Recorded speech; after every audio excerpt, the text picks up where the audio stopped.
before we get started today into our main content, Bruce, I wonder if you can just share a little bit with our listeners about your own personal journey and a little more about you and how you came to do the work you do in the world.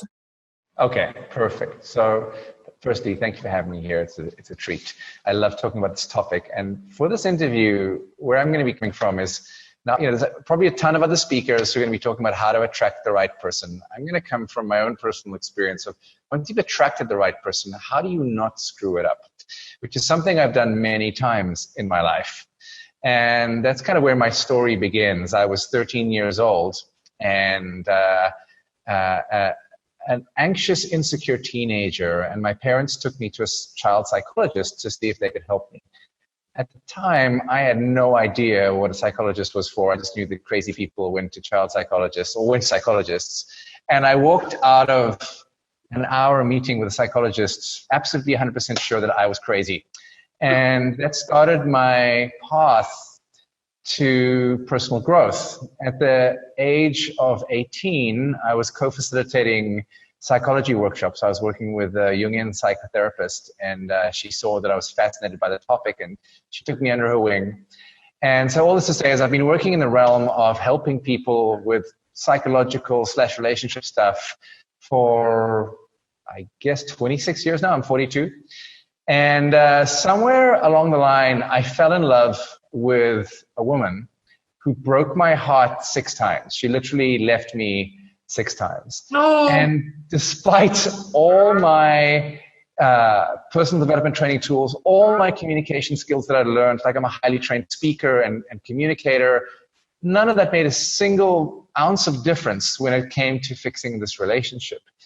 And I thought, wow, I clearly have something to learn. Let me go and figure out what's going on. So I turned to science, which is what I tend to usually do when I can't figure something out.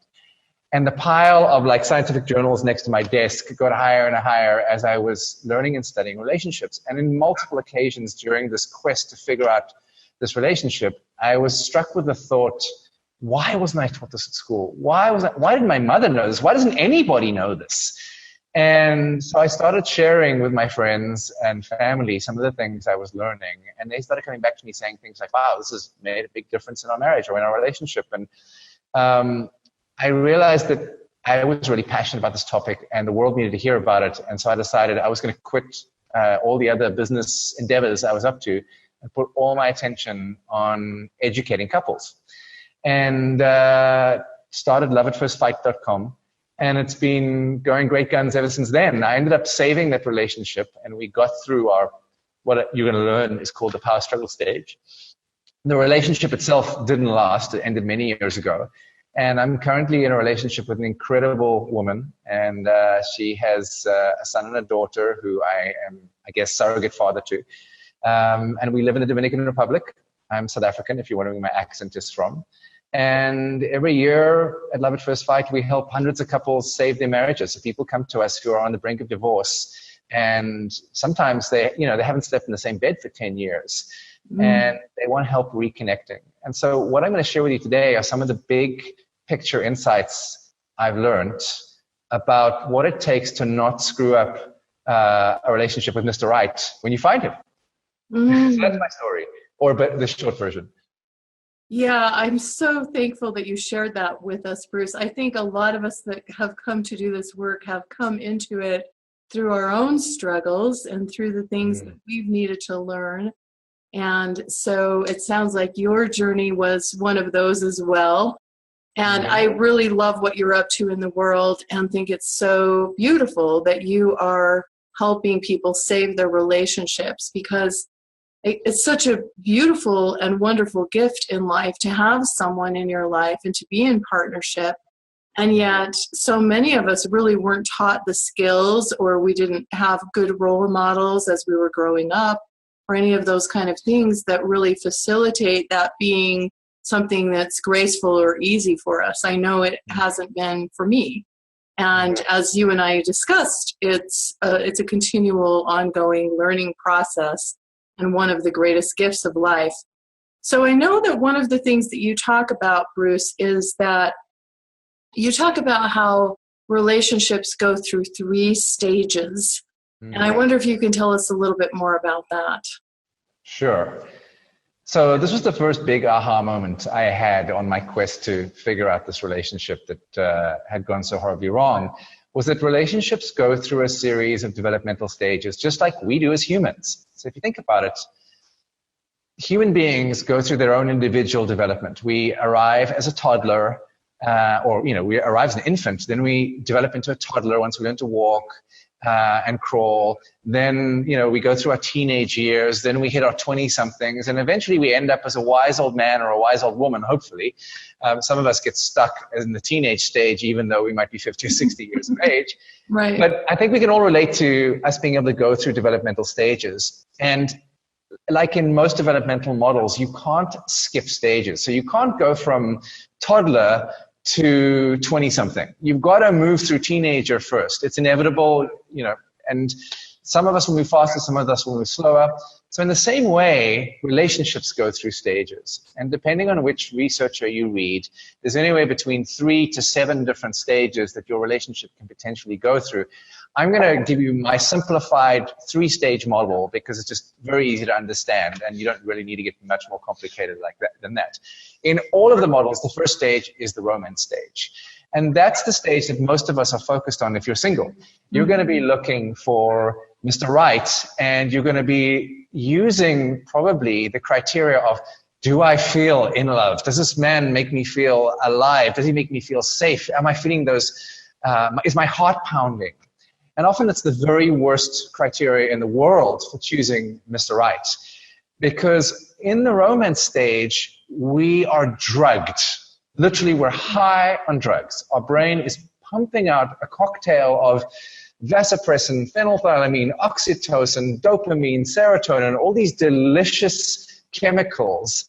And we might as well have injected ourselves in our arm with LSD or ecstasy, something like that.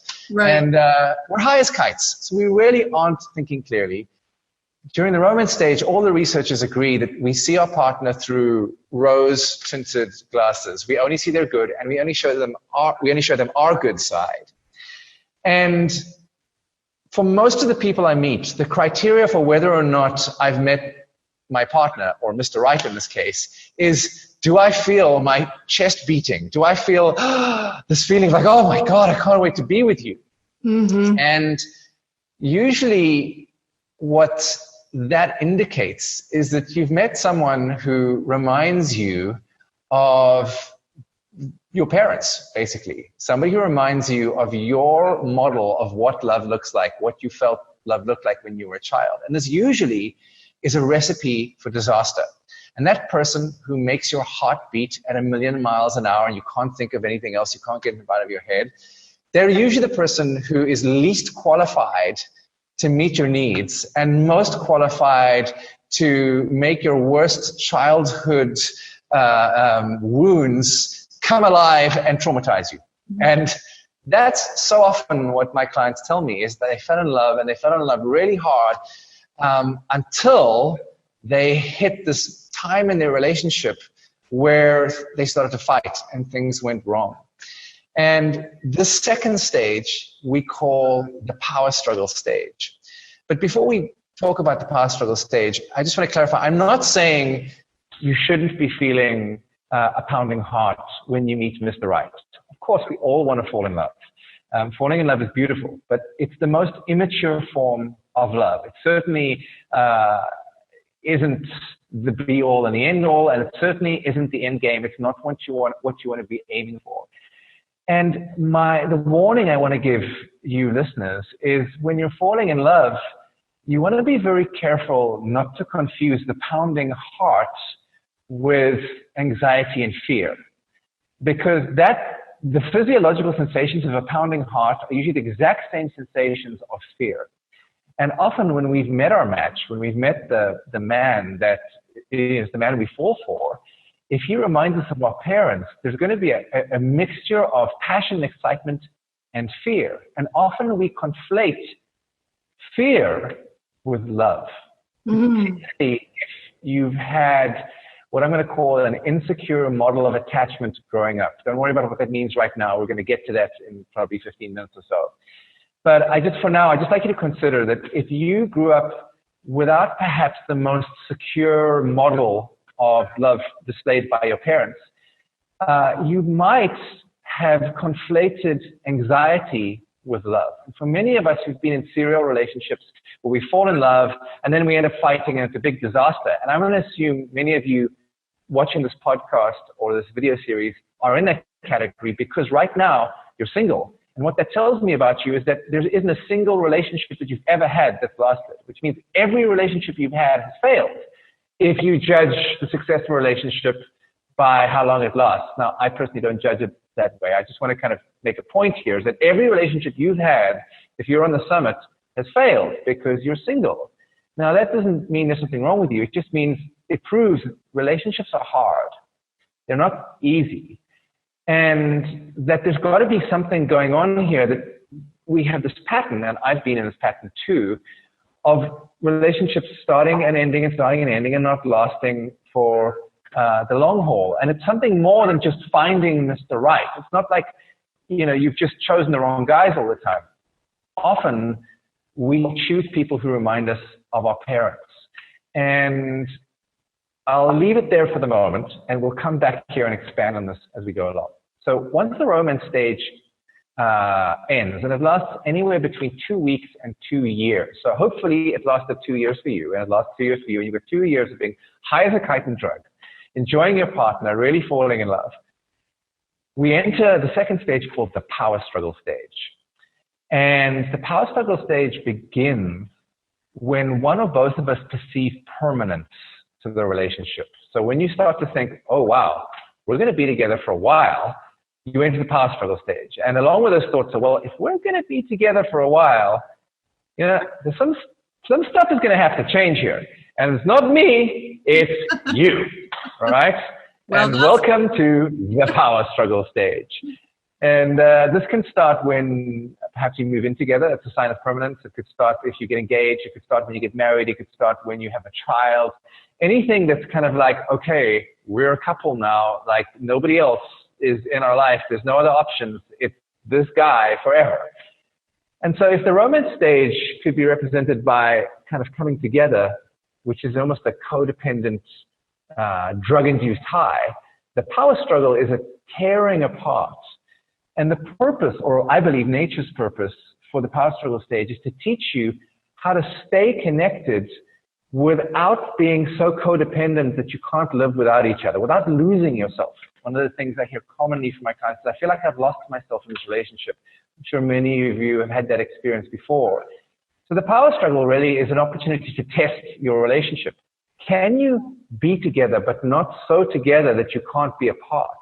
Can you be apart, but not so apart that you go off the screen and you actually the relationship gets lost because you're so independent you can't actually maintain connection? And for most of us, this is a really traumatic time because the illusion of immature love crumbles, and suddenly we see our partner's flaws. That those rose-tinted glasses I was talking about, they get slapped off our face, and suddenly, he farts in the bed and leaves his clothes lying on the floor and doesn't wash the dishes for days and comes home from work and wants to stare at the TV for an hour before he can even communicate with you. And when you ask him how he's feeling, he's like, I don't know, I have feelings. We start to see our partner's flaws. They start to see our flaws. And so we clash in an attempt to get our needs met.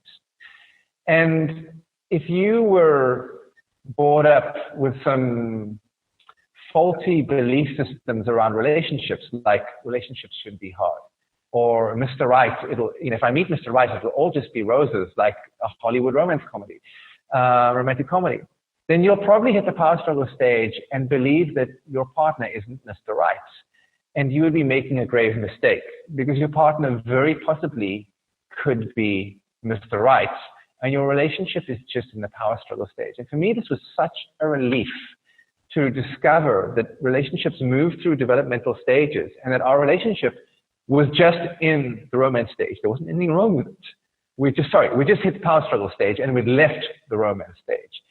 But for my partner at the time, she believed that true love is easy. True love doesn't involve conflict. True love isn't hard. And so she would say things to me like, it just shouldn't be this hard. Or, you know what, I love you. I don't know if I'm in love with you anymore. And these are things I hear from all of my clients all the time. I love you. I don't think I love you anymore. I mean, I don't know if I'm in love with you, but I love you. I don't believe it should be this hard. We shouldn't fight. And there's been a lot of research that shows the number one predictor of divorce is couples that don't fight, couples that refuse to engage in the power struggle, refuse to go from this codependent stage of the romance stage into a healthier, more independent stage in the power struggle stage. So they end up breaking up. And I would say 95% of breakups happen in the power struggle stage. They happen when the romance stage, I mean, who wants to break up in the romance stage? The romance stage is beautiful. We can just stay there all day long. And for many people, they want the romance stage to last forever. A lot of my clients call me up and they're like, Bruce, help us save our marriage and get us back to the romance stage. And I have to say to them, look, I'm sorry. There's no going back to the romance stage, just like there's no going back to your teenage years.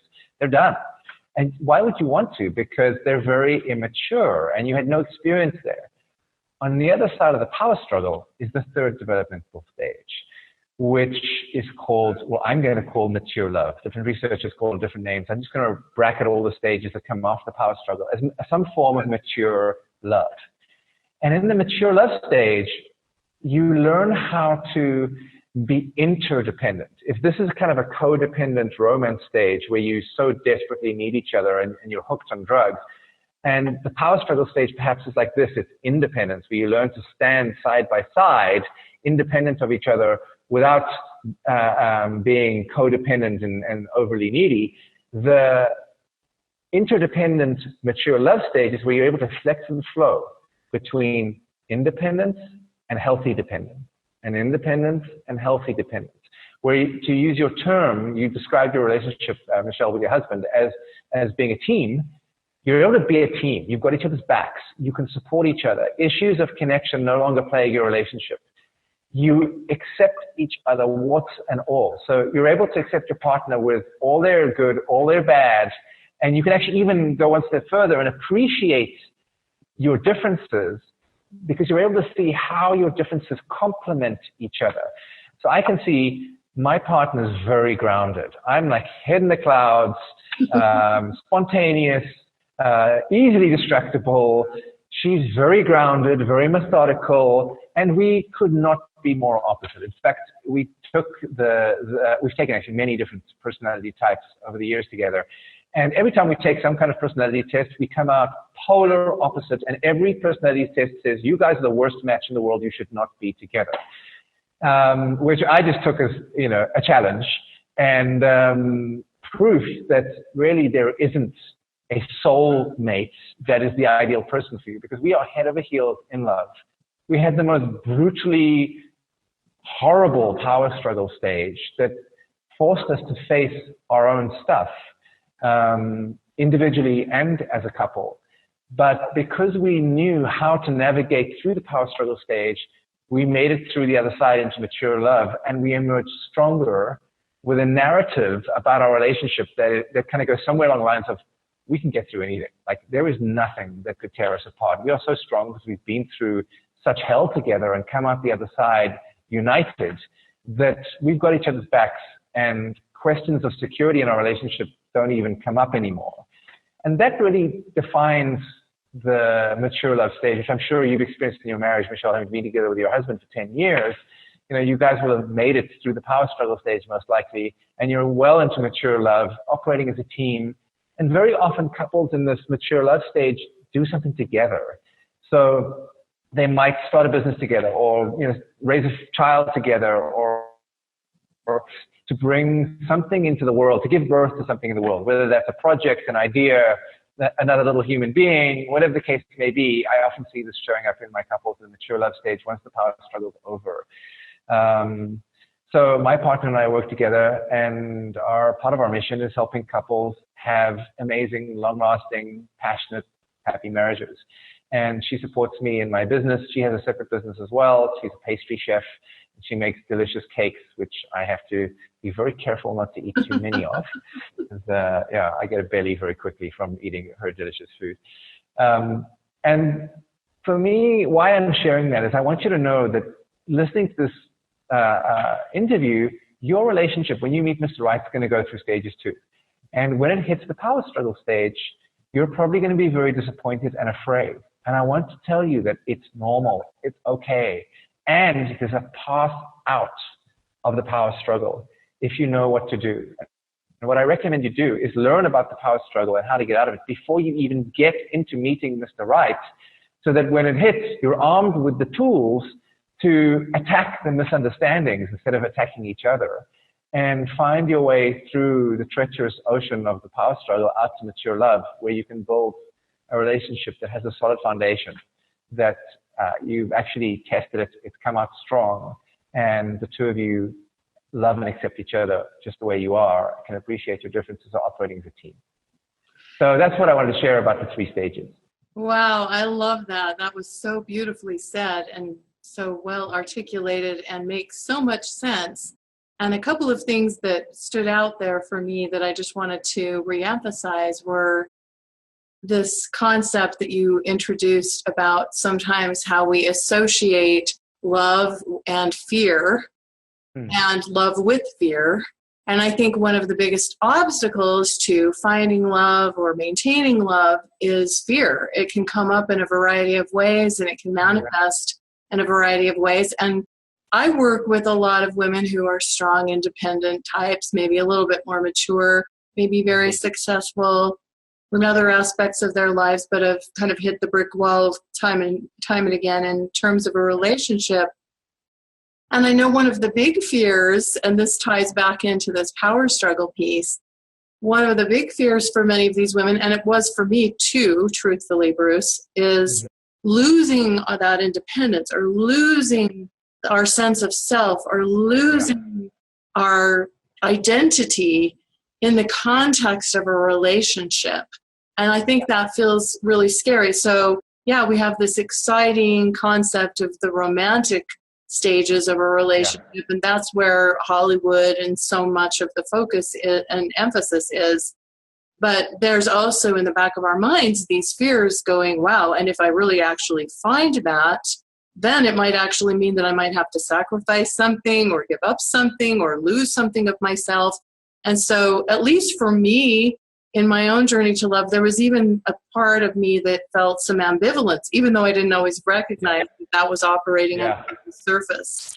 So I just think those were really fascinating ideas that you shared. And I know the ladies that are listening to this are saying, well, he said something about the path out of that, that stage of conflict and getting past that. And so I don't want to leave everyone hanging there. I wonder if you can say a little bit more about that Sure. powerful stage. I would love to. And before I do, I just want to ride your coattails for a second. And, you were talking about this idea of not wanting to lose yourself and lose your independence. And there's a lot of very strong, empowered women here, and that's wonderful. At the same time, this drive often for hyper-independence is what will push Mr. Right away, because Mr. Right doesn't want an independent woman. I'm going to assert that Mr. Right wants a woman who's able to be independent, who's got her shit together, basically, but who's willing to surrender to being led by a strong, safe, powerful, masculine, gentle, edgy man. Mr. Right, and I'm not saying I know what Mr. Right is for everybody, but in my experience of having worked with hundreds, way over 500 couples now, I hear the same thing over again. Women want to be feminine. They want to be able to let go of the masculine part of them. And men inherently want to be masculine and be able to let go of the feminine part. And I think when you come together in a kind of like if you've ever watched tango, my partner and I dance salsa. It's a beautiful example of a man leading a woman, but not dragging her caveman style by the hair, saying, hey, come here, bitch, you're going to follow me and you don't have a say in the matter. The evolved man leads a woman and says, I am going to guide you to where you want to go, my queen. and I will lead you there, and you will have the greatest time of your life going there. And if you're hyper independent, a masculine man who's wanting a woman to lead to into her ideal future is going to be turned off by that, because most masculine men get turned on by leading. And I don't mean by leading, I don't mean pressuring, forcing, pushing. I mean gentle guiding. That's like a man and leading a woman in a tango dance. So although I love that imagery. That's beautiful imagery. Yeah. Thank you. So one of my passions and one of my missions in the world is to get people out of this independent mindset. Independence kills relationships. And unfortunately, in our culture, independence has been put on a pedestal as the pinnacle of achievement. If you're independent, you've arrived, you're mature adults.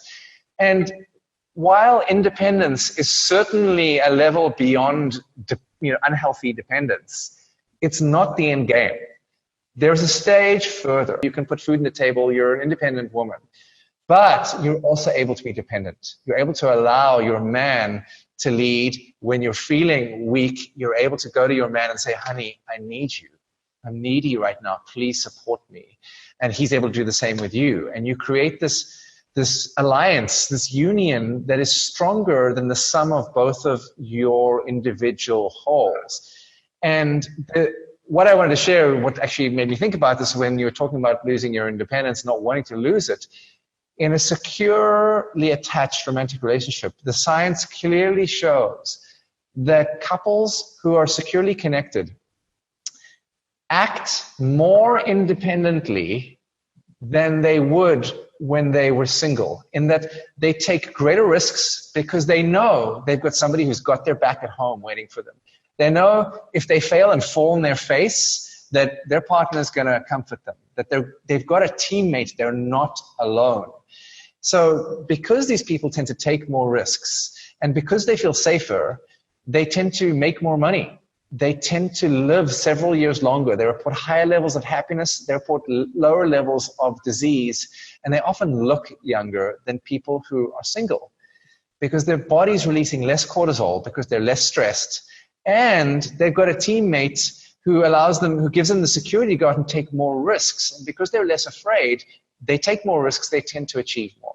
I thought that was fascinating. So for those of you who are worried about losing yourself in a relationship, I'm going to assert that finding a securely connected relationship is actually going to promote your autonomy and have you be even more successful because the relationship provides the support you need. So that's the one piece I just wanted to throw out there. Ooh, I love that, Bruce. And before you go on, I just want to ride your coattails just for another little second here. And that is that I know for my own self, as I described, I was one of these women who had that fear of being swallowed up or losing some of my independence or autonomy or strength that I had gained, in large part out of necessity, because I didn't have anyone to rely on. That was a fear for me. And I often will talk to women who will say, well, I don't need a man. I don't need a man. Like that's some kind of badge of honor or something like that. And when we explore it a little bit deeper, there is that, for most women, a deep longing to have that connection. But I think, as you mentioned, society has taught us that independence and not needing anyone is some kind of huge badge of honor. But I know in my own experience, when you were talking about how it can encourage you to take more risks, I probably would have never started my business had it not been for the safety net of my husband. And he and I are similar to you and your partner in the sense that he and I are very different personality-wise. He's very left brain. He's a CPA and an attorney. He said if he had to do anything that had to do with sales or marketing, or the choice was that or dig a ditch, he would say, hand me the shovel, right? And so we joke around and say that I have the entrepreneurial spirit and he has the entrepreneurial spirit. But he's my biggest fan and he believes in me. And being able to relax back into that safety net and know that he's cheering me on and that he's got my back is such a luxury and such a gift. Yeah, Totally, totally, totally, totally. So you've got that sense of team. Yeah. Yeah. So now we have to swing back to what we were talking about, which is that How do you fix a relationship? How do you get out of the power struggle? So my question to you, Michelle, is like, what do you think, this isn't a trick question, but what do you think most couples come to me to learn? Couples that are with their relationships in trouble, what do you think they say to me is the one thing they want to learn? Bruce, help me with what? We need to learn what? I don't know, how to reconnect, how to fall in love again, how to feel passion for each other again, how to communicate. There we go, got it. How to communicate. How do we articulate our wants and needs and communicate? Exactly, our wants and needs. How do we communicate? We can't talk. Every time we talk, we tend to fight, or he shuts down, or whatever the case, or I shut down. Communication is, the thing that people think they need the most. And I can understand why. Our previous model of relationship therapy was all based around if people can just learn how to communicate better, they'll get along better. And marriage therapy, conventional marriage therapy, has the highest failure rate of any therapy in existence. 3 out of 4 people who go to marriage therapy end up divorced. You've got more chance of staying together, trying to figure it out on your own without going to see a marriage therapist than you do going to see a marriage therapist. Why? Because the old model was all about communication skills. And I can't tell you how many couples come to me saying therapy made their relationships worse. And here's why. So you don't need communication skills. I'm going to ask you, how many of you speak English? I imagine every single one of you is raising your hands right now. English, right? Did you need communication skills to talk to your partner when you fell in love? No. You both speak English. You both know how to communicate. You just communicated, and it was beautiful, right? You spoke about your feelings. You spoke about how much you liked each other. There was no problem. You don't need communication skills. You speak English. You know how to communicate. So clearly it can't be communication skills. But it looks like communication skills because every time you communicate, you end up fighting. But the reason you're fighting is not because you lack communication skills. The reason you're fighting is because you lack connection. So if you're watching this right now, I recommend grab a pen and paper and write down these 4 words. And this is the mantra upon which all of my work is based. And it's this: connect first, communicate later. Connect first, communicate later. If you connect with your partner before you communicate with them, they're going to feel safe around you. You're going to feel safe around them. They're going to feel like your teammate. How do you communicate with a teammate? Lovingly, friendly, warmly. If you are disconnected when you're communicating, your amygdala, the part of your brain that's responsible for the fight or flight mechanism, it's responsible for your survival, is often triggered or activated, and it sees everything through the lens of, is this a threat or not? It's black and white. And if it perceives a threat, what's it going to do? It's going to fight, or it's going to run like hell and flee. And if it chooses to fight, then your communication is going to look like a war zone. And you're going to start, throwing bombs and launching missiles at each other. And it's going to get messy. And people are going to get hurt. And there's going to be blood. And it's not going to be a happy time. But the reason why your relationship isn't working is because you're lobbing missiles and bombs and grenades at your partner. And they're lobbing them back at you. It's not because you don't have communication skills. So you got to look at, well, why are we throwing grenades at each other? Because we don't feel safe. So my number one mission when working with a couple in the power struggle stage is to teach them how to stay connected, how to reconnect first before they communicate, so that when they do communicate, they feel like teammates already. And you don't need words to connect. You can connect with touch. I got 5 or 6 powerful little rituals that I get my clients to do every single day while we're working together to get them reconnected. And usually within a matter of 3 or 4 days, they report a magical turnaround in the feeling that they feel for their partner. If one partner's saying, I love you, but I'm just not in love with you anymore, they're like, I love you, and I think I might be able to feel in love with you again. It starts coming back, those feelings of being in love. The chemicals start to release again. And so you're probably wondering, well, what are these magical connection rituals? I'll just give you an idea. I'll give you one of them. So one of them is eye gazing, eye contact. So I get my couples to gaze into each other's eyes for 5 minutes every morning, first thing when they wake up. They choose an eye, they gaze gently into their partner's eyes. And mammals don't gaze, they only gaze into other mammals' eyes that are friendly. The minute you perceive somebody as unsafe, you will avoid eye contact. You'll look away straight away. The minute you don't like somebody or somebody's angry at you, you can't look them in the eyes. You're looking everywhere but in their eyes. In the power struggle stage, this is what happens. Couples stop looking and gazing into each other's eyes because they don't perceive that their partner is safe, and they don't feel emotionally safe. I don't mean necessarily safe from you're about to be hit in the face. I mean emotionally safe, like safe to be themselves, safe to open up, safe to be vulnerable, safe to show your softer feelings. And so 5 minutes of eye gazing a day can, in a couple of weeks, magically turn around your relationship. Sometimes in a couple of minutes, turn your relationship around. And I call it rehumanizing each other. Because often when we're in the power struggle, we dehumanize our partner. We just start to see them as like another piece of furniture in our environment, not as a real life human being with real needs, real wants, somebody who isn't just as much pain as we are. We go, no, they're an asshole and they're hurting me and they're the bad guy. When usually they're terribly in pain. They're in just as much pain as you are. And they don't know how to get their needs met either. So once you rehumanize each other and you're able to stay connected, I then guide you through a series of conversations with some communication tools to help keep the relationship the conversation on track, so that you can resolve what needs to be resolved. And usually within a matter of weeks, like I'm talking 6 to 8 weeks, you can get out of the power struggle into mature love. If you're committed, you put the work in, and you haven't got some crazy big psychological issue personal issue you need to resolve. It's very doable in 6 to 8 weeks. Oh, I love that. That's so powerful. And I think this is such an interesting concept. I know we could talk about this a lot more.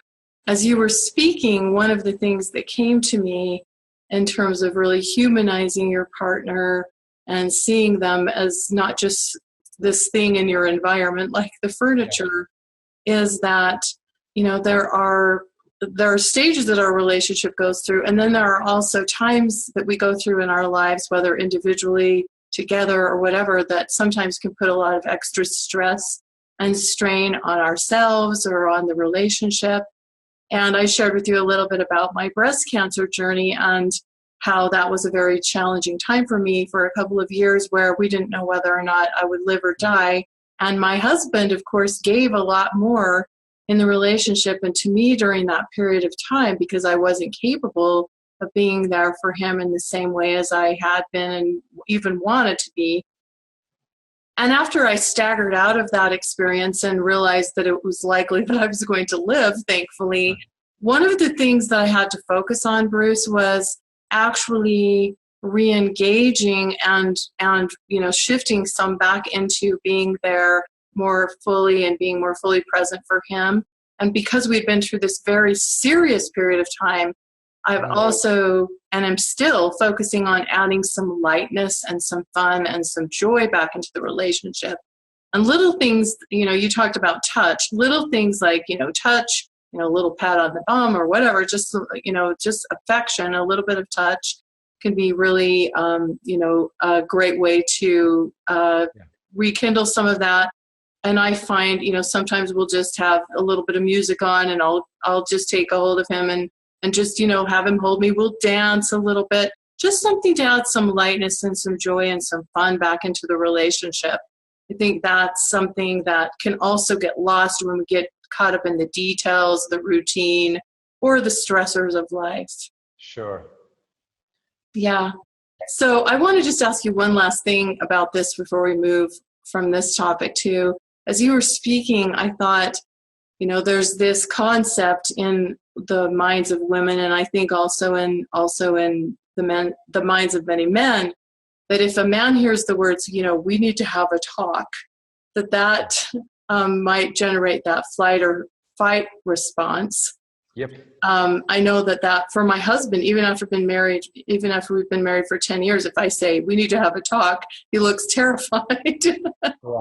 And so I don't use that language anymore. But I guess my question is, Is there a way, if there is something that you really need to talk to your partner about, are you suggesting, or is there a way to connect with them more deeply first and then bring up whatever topic or whatever concern or whatever is on your mind? Exactly. You've got to connect with them first. If you don't, it's going to land as we need to talk and there's a problem and you're going to be in trouble. There's all that subtext that comes from those lines. We need to talk. So, and usually when you're hearing we need to talk, it also is a clear indicator that whoever's saying we need to talk is blaming their partner and not taking responsibility for, what's going on. So, first you want to connect and make sure you're feeling connected. And that does, that may just be like we feel good with each other. We feel safe. We're comfortable. We're laughing. We're playful. And then you might say to your partner something like, hey, there's something that's on my mind. Have you got a couple of minutes for us to sit down and talk about it? And if you're feeling safe, those words won't be a threat. If you're feeling unsafe, you can say it as sweetly as you want and it'll come across as a threat. So it's really all in the feeling space between the two of you. Obviously, voice tone and the words you choose make a difference. Communication does help, but it all lands on a bed of connection. If there's very little connection, anything, you can say the nicest things. I mean, to that point, I can teach people communication skills, and if they're not connected, the communication skills just help them become better assholes towards their partner. One of my favorite communication skills, and it's the most common one, is designed to avoid blame, using I language, saying I feel, and then fill in the blanks. When a couple's not connected, it might sound like this, like, I feel like you're a jerk, and I feel like you need to change. Like, that's what happens with a communication skill when there's no connection. When there's connection, it works fantastically well. So I realize the communication skills already have very little to do with it. It's all about staying connected. And every couple has a way of connecting that's unique to them. Sure, I've got 25 tools I can teach you for how to connect in my programs, but it's going to be different for everybody. I can't just say, do this and this will connect you because, whoops, I just pulled the headphones and destroyed the camera. Because everyone's different. So that's where I just wanted to underline. We're all unique. Yeah. Thank you for that. So sure. I know that we could talk all day. I'm just loving this conversation. It's so juicy and so yummy and I think so valuable. And I know the women are going to just love it. I know that you talk about two different attachment styles, and I want to make sure that we cover that before we move toward wrapping up a little bit today.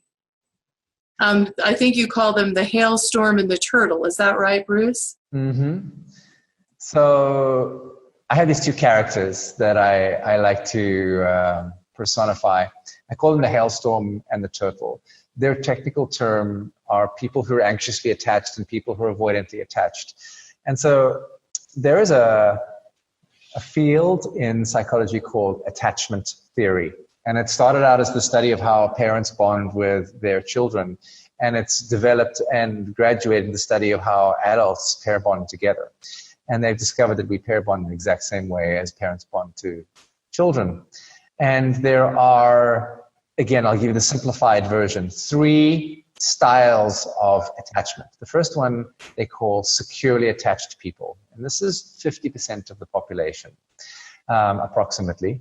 And these are people who are comfortable depending on other people. They're comfortable being depended on. They have no issue reaching out, seeking support when things are tough. So these are definitely the opposite of the hyper-independent person.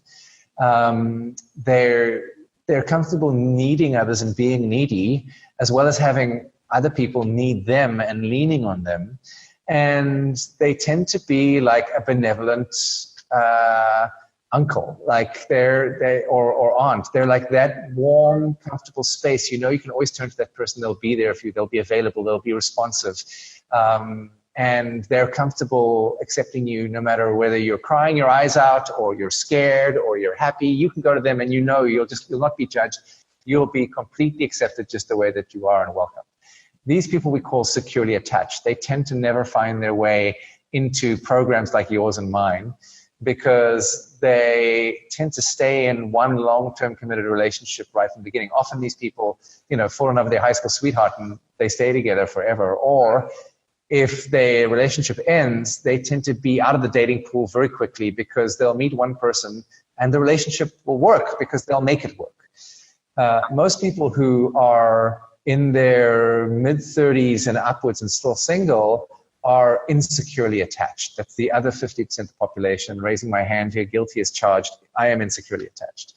And people who are insecurely attached fall into two camps. And I call these two camps the hailstorm and the turtle. I'm going to paint their extremes. You could be anywhere along a continuum of either of them. So on one hand, we have the turtle. Turtles grew up in family environments where there wasn't any comfort. So when they were a 2-year-old baby and they were crying because their nappy was dirty or whatever it was, nobody came to soothe them, to comfort them. And so they learned that they're going to have to deal with their feelings on their own. Nobody's coming to help them. And when they get into romantic relationships that hit the power struggle stage and conflict emerges, their strategy is to shut down and go numb and withdraw into their shell. So they retreat. That's their way of getting their needs met, is retreating. So these people they have a tough time in romantic relationships because they don't need anybody, or they think they don't need anybody. In actuality, they need their partner just as much as anybody else does, but they've been trained to believe nobody will come to support them. So they can only count on one person, and that's themselves. So they have the hardest time in relationships because when their partner comes to them and says, help, I've got needs that need to be met, they're like, don't be needy. Like, you please stop being so needy. That's disgusting. Just go and sort yourself out. I need some space. That's one of their common lines. Like, just give me some space. And so they struggle to get along in romantic relationships. On the other hand, we've got the hailstorm. And hailstorms grew up in families where there was inconsistent comfort. Okay, so you've got turtles on one hand who retreat into their shell. There was no comfort at all.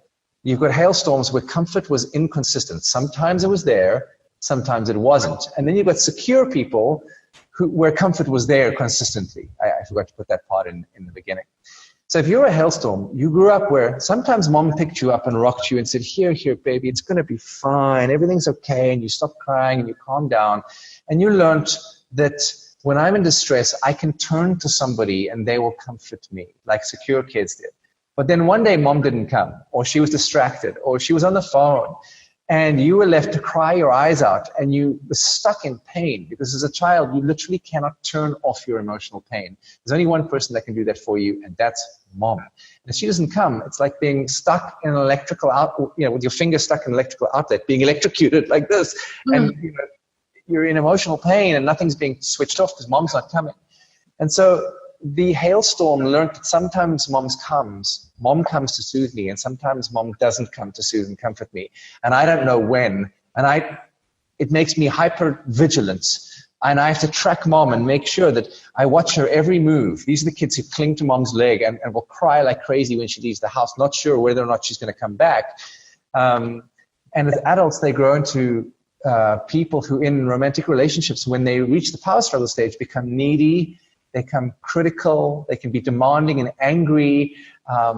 They can try and make their partner jealous, or an attempt to get their partner's attention to get reassurance. But it's called protest behavior. That's the technical term for these actions: the clinginess, the neediness, the angriness. I'm a hailstorm.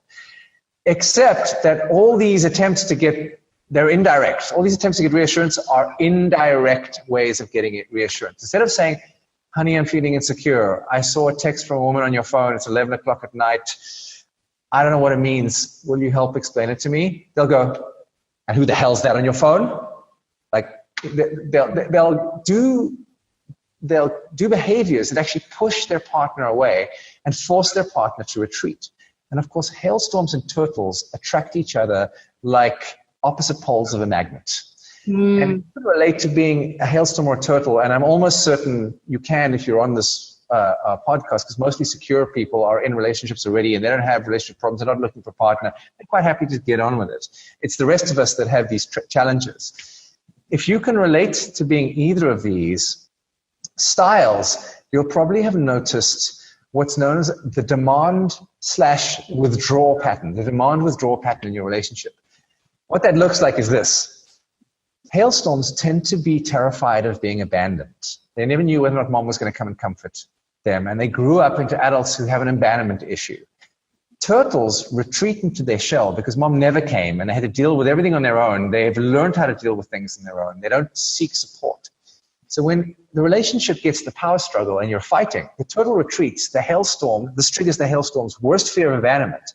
They start hailstorming on their turtle. The turtle's like, what the hell? Retreats further into their shell, further and further back, which triggers again the hailstorm's fear of abandonment. So the hailstorm gets even more crazy and upset and loud and angry and critical and demanding. The turtle feels rejected, unloved, unappreciated, and like there's something wrong with them. They retreat even further, and you can see where the pattern goes round and round and round and round, the vicious cycle until a couple break up or suffer. Sometimes I've worked with couples who've been together 25 years, stuck in the pattern. 25 years, only the kids kept them together. So if you've ever had this pattern show up in your relationships, this is the pattern that's going to kill you guys. And you are probably going to repeat it in some shape or form in every relationship you're in, because if you're a hailstorm or a turtle, you will tend to attract your reciprocal opposites. The hailstorms fall in love with turtles. They don't know they're turtles when they start out, but when it hits the power struggle, it becomes very clear that the people they're dating are turtles. Turtles fall in love with hailstorms. They don't realize at the beginning, but when they hit the power struggle, this pattern emerges, and it will tear you apart. And unless you know what you're doing and you get help, it's very difficult to deal with this on your own, because for most of us, if we grew up with an insecure attachment style and we're a hailstorm or we're a turtle, we never got a secure model from our parents. They never taught us how to navigate conflict successfully. And so all we know are, the only strategies we know are the things we saw our parents doing. And usually they were probably hailstorms or turtles too. Secure parents tend to come from secure families. And so if you are securely attached, you probably had secure parents. If you're securely attached watching this and you're like, I've never done any of this, like that does not sound like me, then please remember I'm painting extremes. You could be anywhere along this continuum.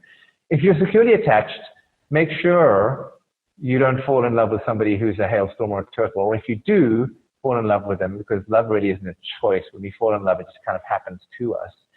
Make sure they are committed to working on the relationship with you to create a secure relationship. If they're not, run like hell. Anyway, I could go on and on, but I know we're coming close to the end of our time together, and that's the essence of what I wanted to share with you, because these are the three big distinctions. The power struggle stage was the first one, connect first, communicate later was the second one, and hailstorms and turtles. These are the first really three big, massive aha moments that I had when I was studying relationships that helped me understand what was going on and heal a disconnect in my relationship and realize, oh, wow, I'm normal. There's nothing wrong with me. This hailstorm thing, it's just a strategy I learned. And in fact, there are other strategies I can use that will get completely different results in my relationship. As I started using them, so we healed, we connected, and we came together.